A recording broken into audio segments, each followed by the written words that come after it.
Os irmãos e irmãs aqui presentes e aqueles que nos acompanham pelas redes sociais. Essa palavra de Cristo é de uma profundidade imensa. Espero que o Espírito Santo me ajude a partilhar um pouquinho com vocês. Vocês viram que aqui os fariseus se unem aos inimigos, que são os herodianos. Os fariseus eram a elite religiosa judaica, eram os catequistas, gente, digamos, muito firme na fé, na religião, na prática, do judaísmo. Eles se unem aos herodianos, que eram os partidários do rei Herodes, que eram meio rivais. Se unem para tentar condenar Jesus. Eles começam bajulando. Cuidado com quem te bajula. A bajulação é falsa. Quer dizer, a intenção deles é falsa, mas o que eles falam de Jesus é muito verdadeiro. Mestre, sabemos que és verdadeiro. E de fato ensinas o caminho de Deus. Perfeito. Não te deixas influenciar pela opinião dos outros, pois não julgas o homem pelas aparências. Esse é Jesus. Só que eles falam com a intenção de elogiá-lo para que ele se sinta livre e se condene. Porque qualquer coisa que ele falasse, sim ou não, ele estava condenado. É lícito pagar o imposto a César ou não? Se ele falasse não, a polícia já estava ali. Os herodianos seria preso como subversivo. Um revoltoso, tinha muitos naquela época, que protesta contra o imposto dos dominadores. Se ele falasse sim, paguem, então ele seria acusado de ser colaborador com os opressores e inimigo do povo que vivia pagando impostos pesados. Ou seja, se ficar, o bicho pega, se correr, o bicho come. Não tinha saída. Só que eles estavam mexendo com Jesus, mais sábio do que Salomão. E Jesus primeiro desmascara a hipocrisia. Hipócritas, por que vocês estão me tentando e querem armar uma armadilha para mim? Depois diz, mostrai-me a moeda do imposto. Aí que tem uma ironia muito interessante, porque essa moeda tinha a imagem do imperador e tinha um escrito que tornava essa moeda idolátrica para os judeus. Porque dizia, Tibério César, filho do divino Augusto, como se o imperador fosse um deus. E aquilo no templo, o lugar mais sagrado para os judeus, onde, como disse a primeira leitura, eu sou o Senhor e não há outro. Não há outro Deus fora de mim. E os judeus tinham aquela moeda idolátrica no templo. Jesus não tinha, mas eles tinham. E Cristo pergunta, de quem é a imagem e a inscrição? De César. Então ele diz, dai a César o que é de César e a Deus o que é de Deus. E as pessoas ficaram de boca aberta, sem poder condenar Jesus por nada, porque ele não caiu na armadilha que lhe prepararam. Dai a César o que é de... A imagem é do César, ele que cunhou essa moeda, ele que beneficia também vocês com muitas coisas aqui, dá para ele. Mas dai a Deus o que é de Deus. O que é que tem a imagem de Deus o homem, a mulher. Dai a Deus o que é de Deus. Vocês, inclusive o César, que não é Deus, é um homem, criado por Deus. Essa palavra desmistifica o Estado. O Estado não é Deus. A autoridade no pensamento de Deus é um serviço. É um serviço. Jesus falou: quem quiser ser o primeiro, seja o servo de todos e o último de todos. Eu vim não para ser servido, mas para servir e dar a vida em prol dos homens. Jesus revoluciona o pensamento dos homens, né? Tá bom, irmãos, mas aqui eu estava escutando o Ângelus do Papa Francisco hoje em Roma, e o Papa Francisco explica de uma forma simples que eu acho que vai ajudar a gente a entender. Jesus, diz o Papa Francisco, não quer separar César e Deus, ou seja, a realidade terrena daquela espiritual. Às vezes também nós pensamos assim: uma coisa é a fé com as suas práticas e outra coisa é a vida de todos os dias. Não. Esta é uma esquizofrenia. O esquizofrênico é aquele que tem a personalidade partida, né? Dividida. Como se a fé não tivesse nada a ver com a vida concreta, com os desafios da sociedade, com a justiça social, com a política e assim por diante. Na realidade, Jesus dá a César e a Deus a sua devida importância. A César, isto é, a política, as instituições civis, aos processos sociais e econômicos, pertence o cuidado com a ordem terrena. E os cidadãos contribuem promovendo o direito, a justiça, pagando honestamente os impostos. Mas a Deus pertence o homem, todo homem e todo ser humano. Isso significa que nós não pertencemos a nenhuma realidade terrena, a nenhum César deste mundo. Somos do Senhor e não devemos ser escravos de nenhum poder mundano. A César pertencem as coisas do mundo, mas o homem e o próprio mundo pertencem a Deus. Não o esqueçamos. Deu para entender? São dois âmbitos diferentes. A política cuida das coisas dessa terra e Deus e a igreja cuidam das coisas espirituais. E as duas coisas funcionam não quando estão separadas. É muito perigoso separar.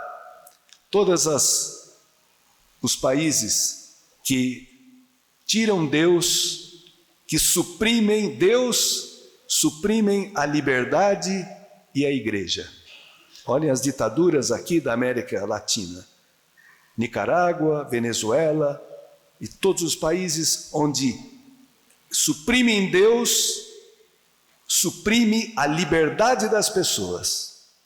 Por isso essa palavra de Jesus é o princípio, o fundamento da liberdade no Ocidente, da democracia.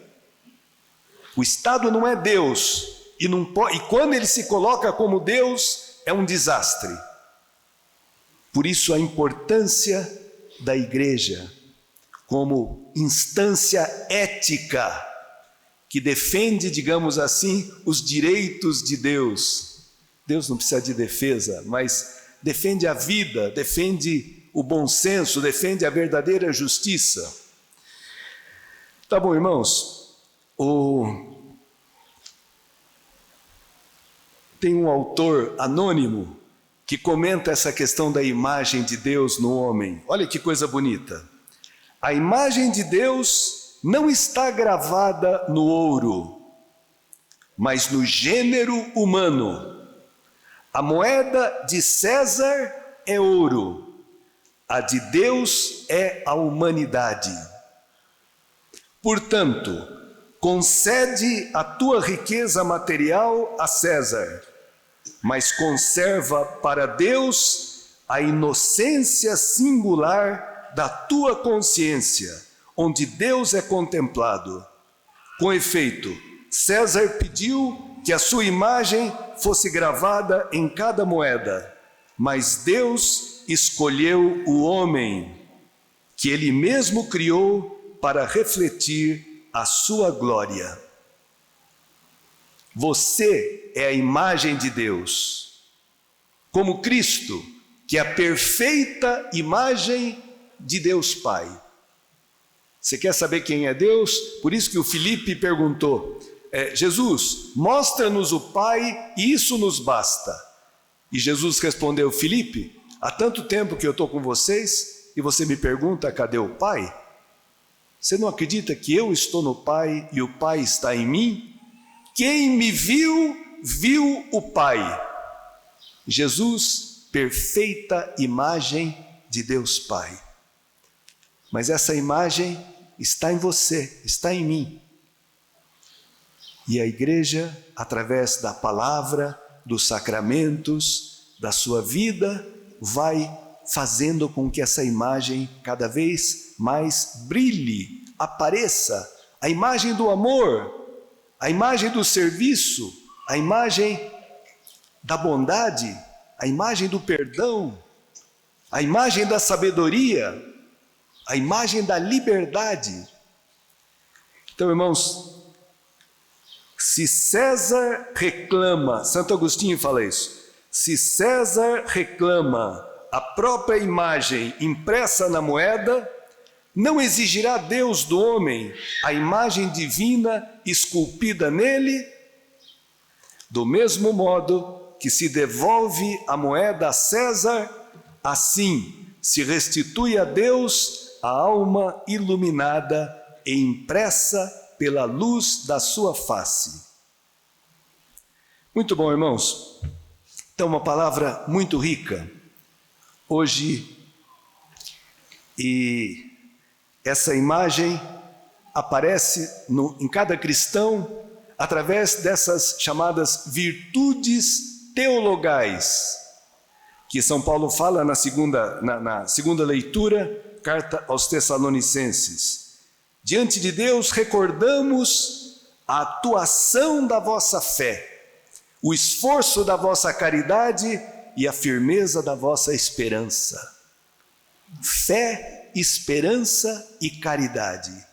As três chamadas virtudes teologais. Por quê? Eu não dou elas para mim mesmo, eu recebo de Deus. A fé, a confiança em Deus, a experiência do amor de Deus, a esperança nossa, que nos abre o céu. Eu tenho esperança não só para essa terra. Às vezes, quando a pessoa fica muito obcecada pela política, ela corre o risco de esquecer que a política é só para essa vida, para esse mundo, e que a nossa vida tem uma dimensão de eternidade, e eu tenho que me preocupar com a eternidade, porque a eternidade se decide aqui, agora. E a terceira virtude é a caridade, o amor. Essas três virtudes, elas fazem com que a imagem de Deus apareça na vida, nas atitudes, nas palavras de cada cristão. E eu li uma coisa muito bonita.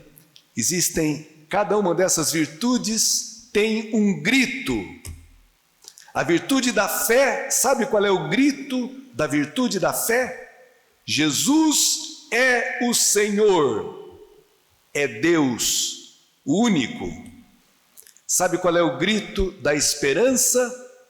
nós damos na Eucaristia, Maranatá, vem Senhor Jesus. Essa é a nossa esperança, que o Senhor que veio, que nos salvou e subiu aos céus, voltará e nos levará com Ele. Maranatá, vem Senhor Jesus. Esse é o grito da esperança cristã. Porque, irmão, se ilude quem pensa que só a política vai resolver os problemas. Sem Deus, quem diz isso é o santo de hoje, São João Paulo II. Sem Deus não existe paz na terra, não existe sentido para a vida humana. E o grito da caridade qual é? Abá, Pai. Esse espírito que me leva a chamar Deus de papai, de paizinho, com uma confiança absoluta e amor. Abá, Pai, é o grito da caridade. Tá bom, irmãos? Hoje nós pedimos a Deus que recupere em nós essa imagem sua. Pedimos a intercessão também de São João Paulo II, que foi um missionário extraordinário.